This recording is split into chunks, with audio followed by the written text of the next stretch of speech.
welcome back to the Evermore YouTube channel. It's Chris back with my rant stroke thought of the day.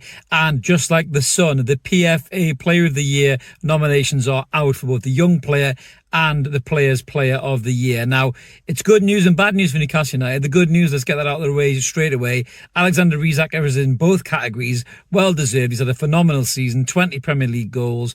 He's missed huge chunks of the season as well. I still think if he'd been fit, he would have jumped over in Haaland's goal tally, who's also nominated for both categories, surprisingly enough.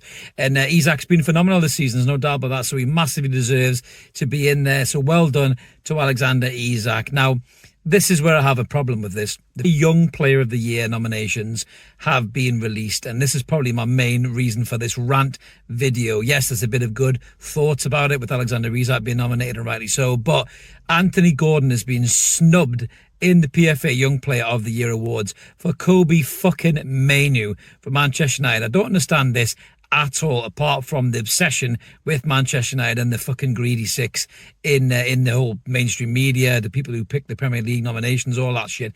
But just to hit you with some stats. So Anthony Gordon is, 23? He's got 10 goals and 10 assists in the Premier League. He's been on fire. He scored goals against the biggest clubs that there is. He's been an 8 or 9 out of 10 pretty much every week that he's played. Kobe Mainoo in 21 appearances has 2 goals and 1 assist. Just to put that into context, Louis Miley in 17 Premier League games has 1 goal and 3 fucking assists. So if Kobe Mainoo's in the list, why isn't Louis Miley in the fucking list? I don't understand the obsession with this player. Yes, he's a good player, but he ain't good enough to make the PFA Young Player of the Year nomination list ahead of somebody like Anthony Gordon. It's a fucking joke. And I don't understand who is coming up with these nominations and who is snubbing Anthony Gordon in relation to this. It's just fucking madness. I don't get it at all. The kid has played out of his skin. He's been one of the best players in the Premier League all season. He'll probably get snubbed for the PFA Team of the Year as well, which I don't understand either. Probably for fucking Jack Grealish or some bollocks like that, who's had a mediocre season at best. Now, I've got no problem with the likes of Phil Foden being in there, even Erling Haaland to an extent, even though he's, his general footballing ability isn't particularly great. He's a goal machine. He's still got 23, 24 goals or whatever it may be. Saliba from Arsenal, I kind of understand that as well.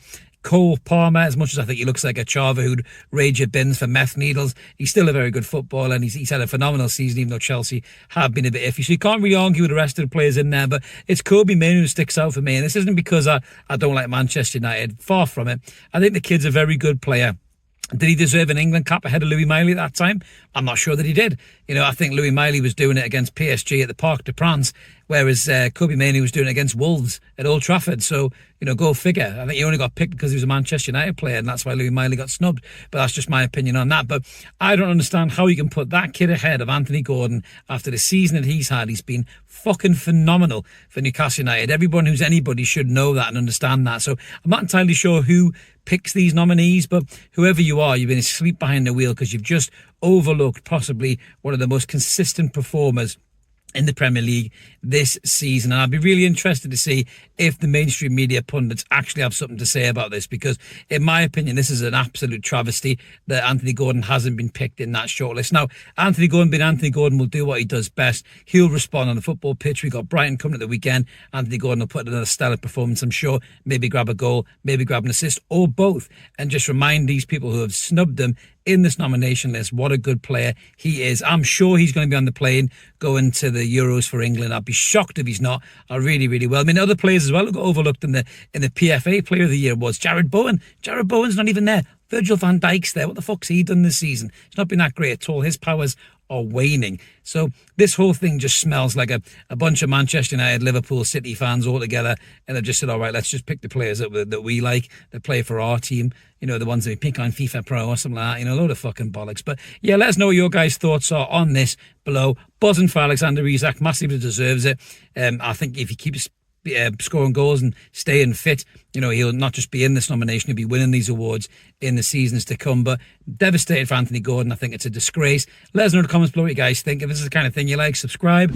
We're over 7,500 subs now, loads of room for you and evermore. Like the video, help the channel grow. We'll be back with some more banter soon. We've got the Brighton preview to do with the post-match analysis on Saturday, as well as a couple of other videos as well. So keep it evermore, guys. Have a belter. We'll see you later. Cheers.